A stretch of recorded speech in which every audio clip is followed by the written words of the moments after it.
Fala pessoal, tudo bem? Ao vivo de novo aqui no Instagram do Tibi, fazendo uma pequena propagandinha do nosso Catarse, que é do jeito que dá, uma televisão pendurada em algum lugar. Talvez em algum momento passe um cachorro, derrube o fio, mas é do jogo, né? Quem puder, dá uma olhada nesse link aí, que é o link onde a gente faz a nossa campanha, né, de crowdfunding.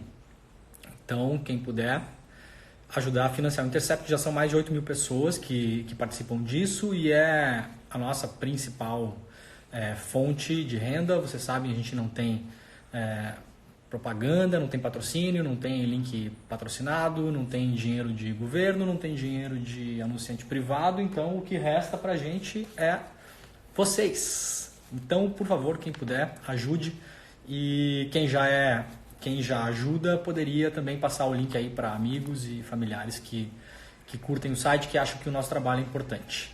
Tá bom? Eu vou virar a câmera aqui. Como é que faz isso? Tudo bom, galera? Eu estou usando uma luz nova aí. Acho que tá meio forte demais, né? Deixa eu tentar diminuir aqui, peraí. Ela muda de cor. Melhorou? Então, mais descabelados do que nunca. Pelo menos dei uma ajeitada aqui na bigodeira, que estava complicado. Estou esperando a Mônica De Bolle, economista, a gente já falou com ela na semana passada, né? E o que acontece? Hoje ventila-se a possibilidade de que o Bolsonaro possa aprovar uma medida provisória com a possibilidade de cortar 70% dos salários de quem tem carteira assinada. Né? A Mônica já falou um pouco sobre isso no Twitter dela, a gente vai falar sobre isso um pouco mais aqui. E tem uma outra questão que é importante, que a Mônica falou para mim antes, que eu vou pedir para ela explicar para a gente também, que é o seguinte: vocês lembram daquela MP que o Bolsonaro editou, dizendo que as empresas poderiam parar de pagar salários por 4 meses? Pois bem, ela ficou algumas horas valendo, né, até ser derrubada, e nessas poucas horas, algumas empresas pararam de pagar salário.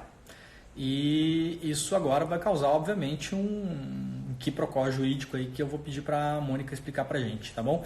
Eu vou tentar chamar ela aqui e aí quando ela chegar eu vou desativar os comentários de vocês para não ficar no rosto dela, tá bom? Deixa eu ver se eu acho a Mônica aqui. Vamos lá.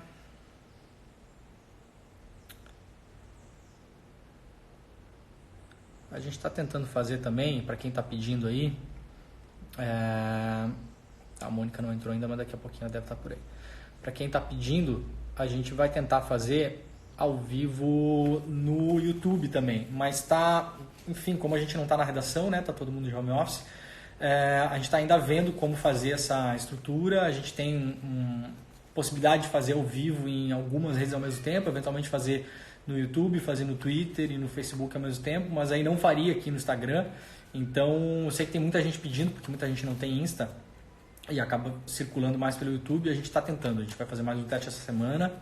Se der tudo certo, talvez no próximo live a gente já consegue fazer pelo YouTube, tá?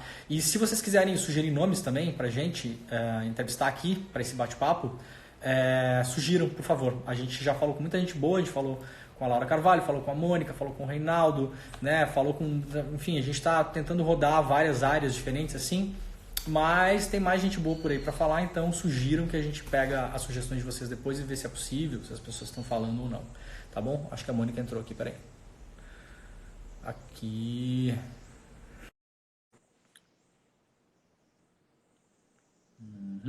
Tá, conectando. Mônica, Pronto. Opa, entrei. tudo bem? Tudo bem. Prazer de novo, obrigado por ter aceitado falar com a gente mais uma vez. Sempre um prazer. Eu tô com uma estruturinha um pouquinho melhor aqui, mas também tá um pouco mais confuso, mas tá tudo certo.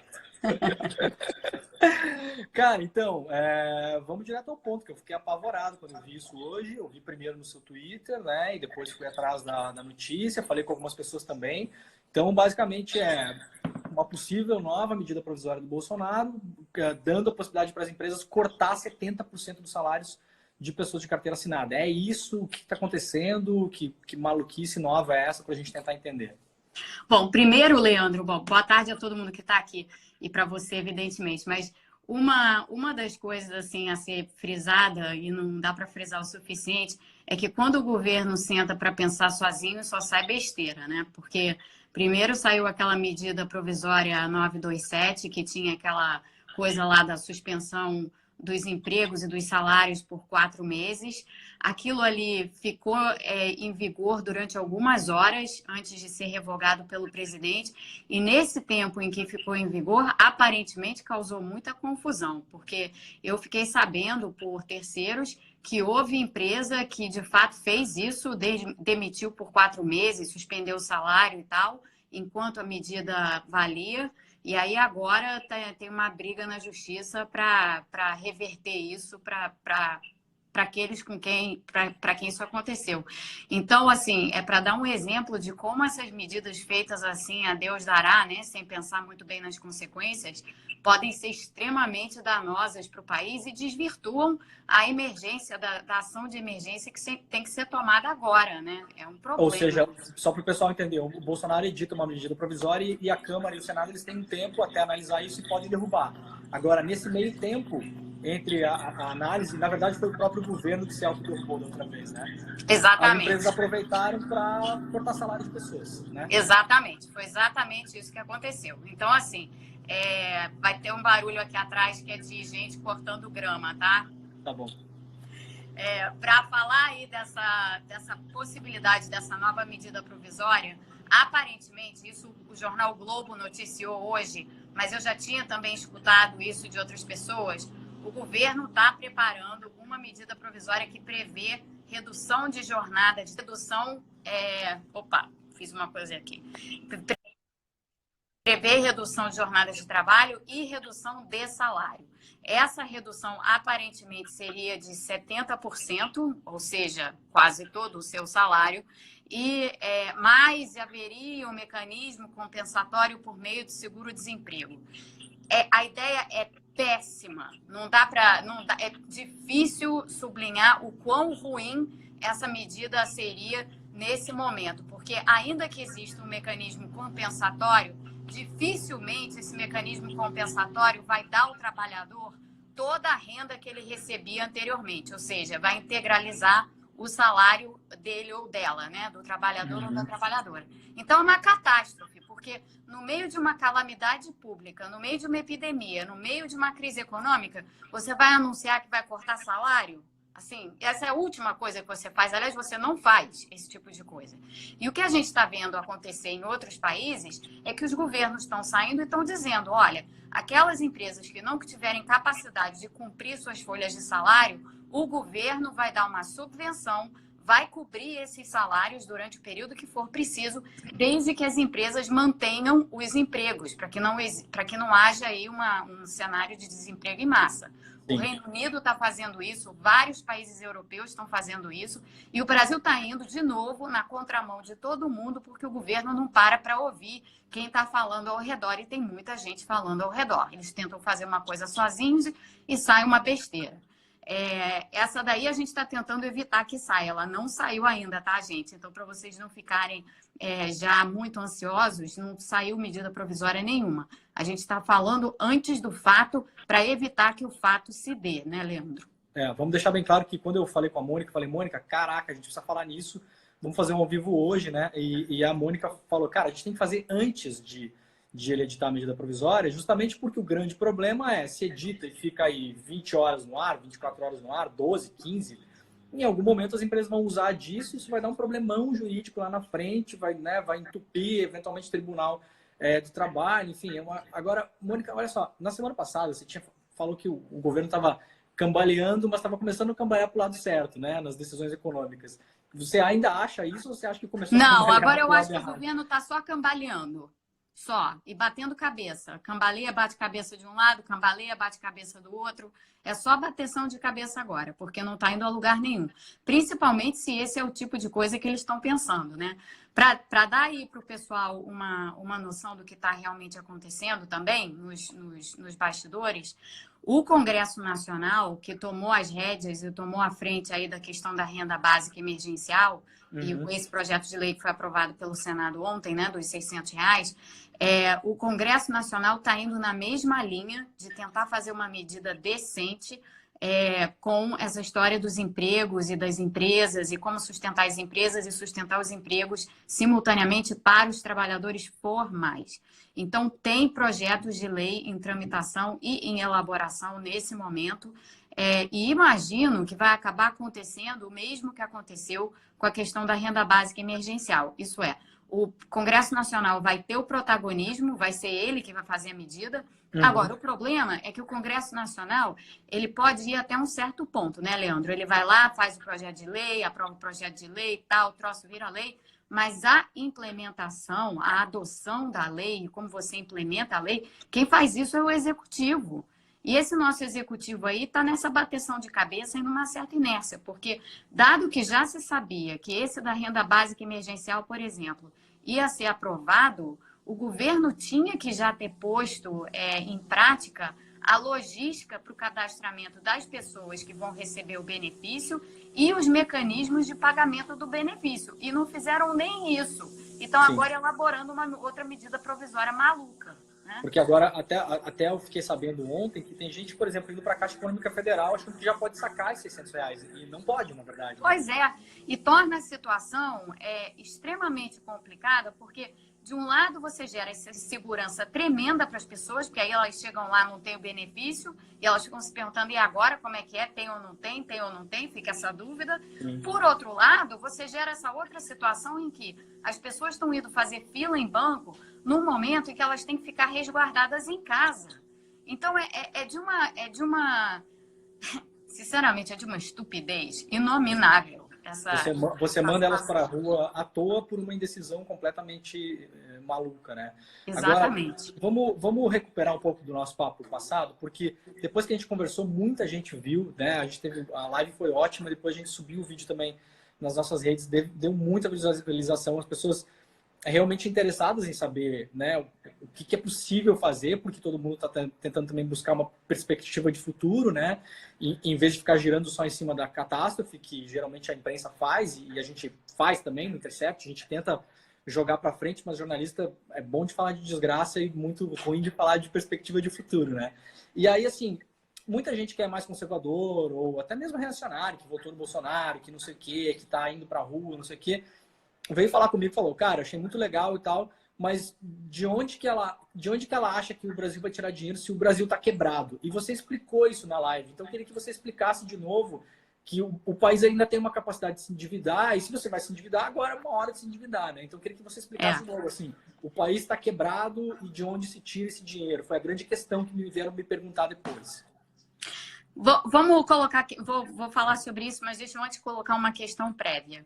Quando a gente fala de país quebrado, né, a gente muitas vezes está falando no relativo, porque muitas vezes a gente está falando assim, está quebrado porque a nossa situação fiscal comparada à situação fiscal do país A, B, C, D, E, F, G é um horror. Então, nenhum investidor vai querer botar dinheiro no Brasil porque nossa situação é muito pior do que a de A, B, C, D, E, F, G. Nessa crise agora, uma coisa que vai acontecer, e que é importante que todo mundo perceba isso, é que todos os países vão estar na mesma situação fiscal. Todo mundo vai se endividar pra caramba, todo mundo vai ter déficit fiscal alto. Na saída dessa crise, estaremos todos iguais. Então, por exemplo, a Itália e Japão, que estão muito mega endividados, vão se endividar mais agora, é isso? Exatamente. Todo mundo vai se endividar muito. Então, é um pouco a situação, se não exatamente a situação, não é exatamente porque não é uma guerra, mas depois da Segunda Guerra Mundial, por exemplo, quando a gente olha as estatísticas de dívida pública dos países, as dívidas públicas explodiram em toda parte, em todos os lugares do mundo. E ainda assim, houve, em seguida, na sequência da guerra, houve um esforço de reconstrução econômica mundial, até coordenada, com multilateralismo e tudo mais. Eu acho que isso é exatamente o que a gente vai ver na saída dessa crise, porque essa crise é uma crise desse tipo de proporção, entendeu? É como se fosse, de fato, uma guerra, embora seja uma epidemia.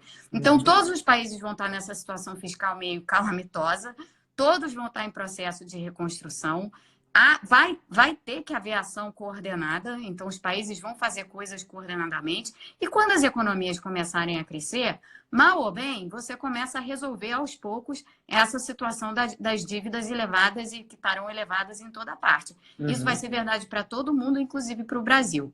Então a gente tem que pensar o seguinte: essa é uma situação absolutamente excepcional, absolutamente inédita, e tudo aquilo que a gente entende por país quebrado não vale mais na situação atual.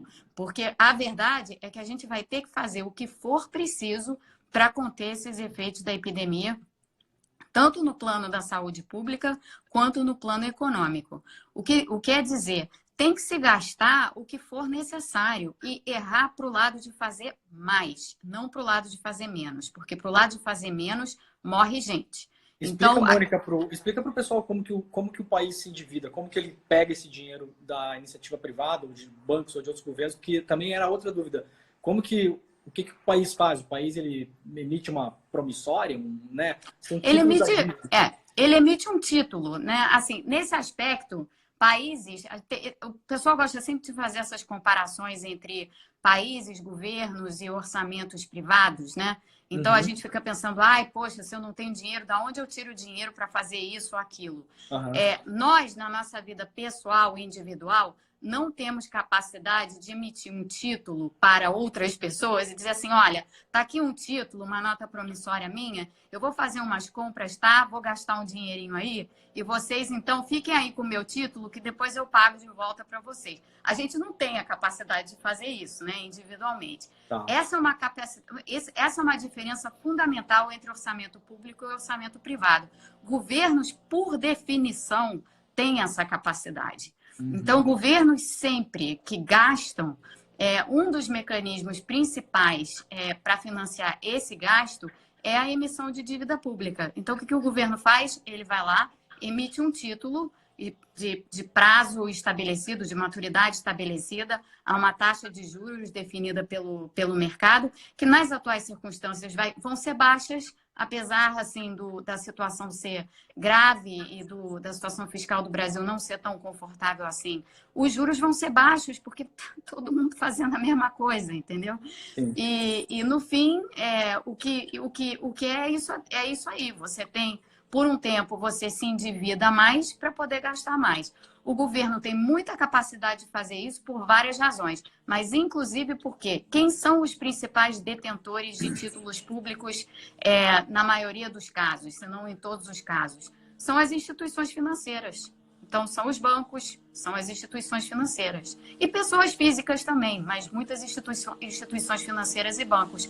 Como bancos e instituições financeiras podem sempre ser cativos, digamos assim, do governo em alguma medida, o governo tem demanda para esses títulos, entendeu? Principalmente porque, no caso do Brasil, essa dívida que vai ser emitida em reais, na moeda que a gente emite. Em último caso, o governo paga a si próprio. A gente não quer chegar nessa situação, não, que essa situação é ruim. Mas é por aí. Então, assim, para resumir, existe dinheiro no mercado, só que esse dinheiro não está na mão do governo agora. O governo tem que simplesmente capturar esse dinheiro, gastar esse dinheiro e pagar a conta lá na frente, né? É isso que tem que ser feito agora. Eu vi que todo mundo viu, né? Que você foi muito ativa na aprovação do projeto aí da renda universal, né? Queria que você explicasse um pouco como que foi, se você puder falar um pouco dos bastidores também, como é que foi a movimentação disso, e o que foi aprovado exatamente, o que as pessoas vão ter acesso. E também é importante dizer que, até onde eu vi, é por 3 meses só, né? Que me parece bastante pouco, então eu acho que vocês vão ter uma outra batalha aí para renovar isso. Queria que você falasse um pouco sobre isso também. Tá. Bom, teve uma batalha grande, eu fui uma pontinha pequena dessa batalha, já tinha uma batalha enorme pelo pessoal da campanha Renda Básica Já, liderado pela Tatiana Roque, mas com uma porção de instituições e movimentos da sociedade civil por detrás, empurrando essa proposta. Nós nos juntamos, eu me juntei lá a eles e a gente coordenou aí com deputados e tal, com quem a gente já vinha falando, para empurrar esse projeto de renda básica emergencial. Na verdade, o que a gente defende mesmo não é nem só a renda básica emergencial, a gente defende uma renda básica permanente. Então, assim, Na nossa visão, tem que haver, o que tem que existir depois dessa crise é a criação dessa renda básica permanente nos moldes dessa renda básica emergencial. O que é isso? Isso é um programa de transferência de renda, onde você garante uma renda mínima para a população, e a contrapartida disso, quando você faz de modo universal, depois eu falo do emergencial, quando você faz isso universalmente, você tem junto com isso uma estrutura tributária progressiva, tal que toda a população recebe um X, tá, de renda por mês, mas quem é mais rico devolve esse X por meio de tributos mais altos. Então, você tributa progressivamente para que as pessoas mais ricas devolvam esse dinheiro para os cofres públicos. Isso é como uma renda básica universal funciona. A renda básica emergencial, que é o primeiro passo nessa direção, nós esperamos, ela tem como principal objetivo dar pelo menos um chão para as pessoas, principalmente para aquelas pessoas mais vulneráveis que não vão ter fontes de renda se elas tiverem que ficar em casa. Então, isso inclui, para nós, isso deveria incluir todas as pessoas que estão hoje no cadastro único, que são as pessoas que já receberam algum tipo ou recebem de programa social do governo, inclui todo mundo que recebe Bolsa Família, inclui quem é informal, ou mesmo quem é formal, mas autônomo, e quem trabalha em situações assim de formalidade, mas formalidade muito precária.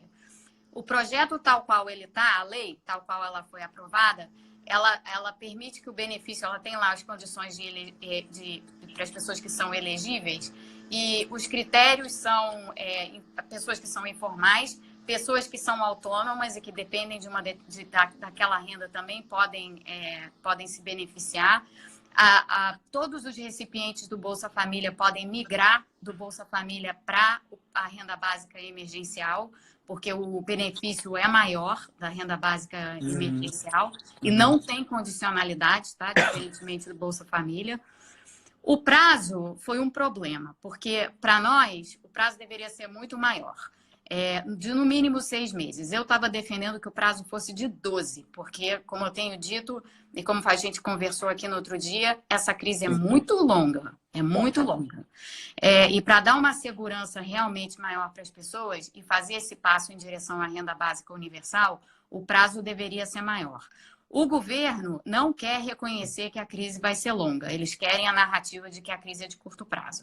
Então, o que foi possível negociar foram esses 3 meses. São 3 meses prorrogáveis, mas agora a luta está em tentar a aprovação de um projeto de lei complementar a esse, onde a gente consiga estender o prazo do benefício e eliminar algumas idiosincrasias que acabaram aparecendo nesse projeto de lei. Mas a gente não parou de insistir nesse caminho, não. A gente continua insistindo. Isso não foi o fim, isso foi apenas o começo.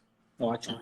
Outra coisa que perguntaram muito para mim, que eu já vi você falar também, a Laura Carvalho fala, o Marcelo Medeiros está falando, tem muita gente falando nisso, com mais ou menos ênfase, mas tributação de grandes fortunas, que é uma super polêmica, difícil de passar em qualquer país, não é só no Brasil. Você acha que isso ajuda, não ajuda? Tem momento para isso, não tem? O que você está achando pelo que você está ouvindo também? Eu acho que tem que acontecer. O momento é importante. Porque fazer isso agora não vai ser possível. Até porque a gente precisa concentrar as mentes do Congresso para passar todas as medidas de emergência para ajudar a população nesse momento. Então, se introduzir nessa discussão uma discussão de reforma tributária, que é o que isso acaba sendo, vai tirar o espaço necessário para passar as medidas, por exemplo, de sustentação do emprego e sustentação do salário que a gente quer, para passar esse projeto de lei complementar aí para ajustar o prazo da renda básica emergencial, enfim, uma porção de outras coisas que tem que ser feitas. Então, nesse momento agora de emergência, não dá muito para discutir no Congresso, pelo menos. A gente pode discutir e botar o debate na mesa, mas no Congresso eu acho muito difícil levar essa discussão adiante, porque essas outras precisam vir antes, né, da discussão tributária e da discussão de tributos sobre grandes fortunas. Porém, uma vez passado o período mais crítico da crise, é exatamente nessa direção que a gente tem que ir. Porque para o Brasil poder ter o que eu considero a melhor coisa que poderia sair dessa crise para o país, que é a criação real de uma renda básica universal, você vai precisar inverter a pirâmide tributária brasileira. Ou seja, você vai ter que tributar menos produção e consumo e muito mais renda e patrimônio de forma progressiva. Isso necessariamente significa imposto sobre grandes fortunas. É que imposto sobre grandes fortunas é o termo, digamos assim, político da coisa, tá? Sim, sim. A parte assim, do entendimento técnico da coisa é a inversão da pirâmide tributária, para você tributar cada vez mais renda e patrimônio e cada vez menos consumo e produção. E, de novo, como eu disse, de forma progressiva. Quem é rico paga mais. Entendi. O que a gente vai ver pela frente nas próximas semanas? Você está esperando mais maluquice do governo? Você vê algum tipo de movimentação mais justa para a hora? Você acha que já atrasou também? As coisas deveriam ter sido feitas antes e agora está muito no, como se diz no futebol argentino, no dale-dale, né? Tá empurrando, vamos para frente. Qual que é o momento que você acha que a gente está vivendo agora? Leandro, está tudo muito atabalhoado, tá? Como eu estava dizendo aqui, é um governo que fica batendo cabeça o tempo inteiro. Então, o que a gente pode fazer é continuar a fazer o que a gente já está fazendo. Ou seja, a gente conseguiu tirar a renda básica do papel, a gente vai provavelmente conseguir tirar do papel essa proteção aos empregos e aos salários. Então, é ir empurrando assim, entendeu? Para ver se a coisa anda. Tá atrasado? Tá atrasado. O governo já está bem atrasado.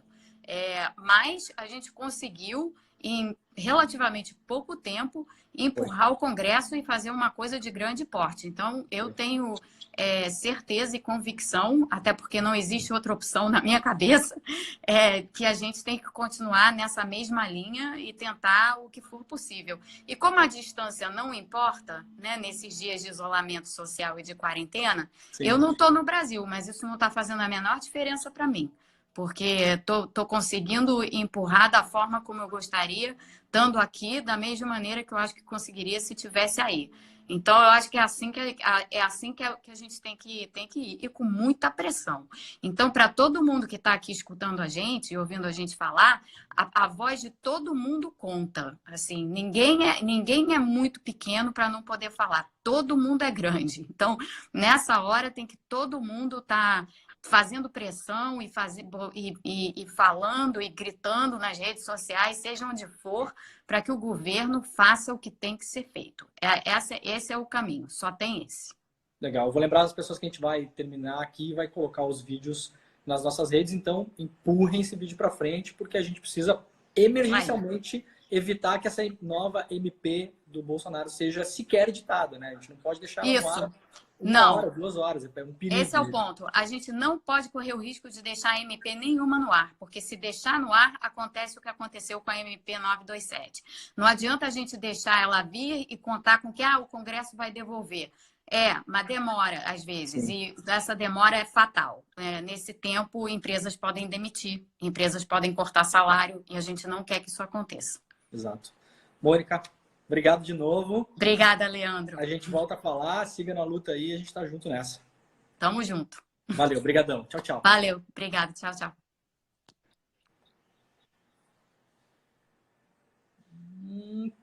Pronto. Foi bom, né, pessoal? Ela é muito clara, né? E tá falando a coisa certa, faz um tempo já. Então também, se puderem, sigam ela no Twitter, ela é muito ativa lá. Tá sempre nesse combate que é importante, e vocês viram um grande perigo, né? Aquela outra medida provisória que o governo editou, né? Como ela falou, ficou poucas horas vigente, mas algumas empresas já aproveitaram isso para cortar salários. Então a gente tem que evitar que isso aconteça de novo. Tá bom? A gente deve voltar ainda essa semana com mais ao vivo. Quem tiver aí dúvidas e principalmente sugestões de nomes, manda pra gente. Pode mandar lá no pautas@theintercept.com ou comenta aí que depois eu dou uma olhada também, que a gente está procurando falar com pessoas de várias áreas diferentes. E não esqueçam, olha aqui, nosso Catarse, tá bom? Quem puder entrar também. É a maneira básica como o Intercept se financia hoje. Tem mais de 8 mil pessoas nessa com a gente. Então, se você puder, talvez R$15, R$20 por mês, o que você puder já ajuda. Parece pouco, né? Mas não é. Para a gente é muito. Isso faz com que a gente consiga ter mais gente na redação, ter mais, enfim, mais jornalistas trabalhando nessa crise do coronavírus e nas futuras que eventualmente virão, né? Espero que tenha eleições esse ano, inclusive, que a gente vai cobrir as eleições também. Tá bom, pessoal? Eu não vou ler as perguntas hoje porque eu tô atrasado. Tá bom? Mas aí amanhã a gente fala, ou no máximo depois da manhã a gente tá de novo aqui. Valeu para quem apareceu aí e não esqueçam de pegar o vídeo depois que a gente vai colocar nas nossas redes, retweetar, espalhar, passar no Instagram, mandar para todo mundo, porque é importante que a gente passe essas mensagens rápido, porque as coisas estão mudando muito rápido também. As coisas estão mudando numa velocidade completamente absurda. Talvez tudo que a gente falou aqui agora em relação a essa possível nova MP do Bolsonaro, daqui a 50 horas já não seja mais o assunto, né? Então, cada um fazendo a sua parte aí. Fiquem em casa, cuidem-se, lavem as mãos e até a próxima. Tchau!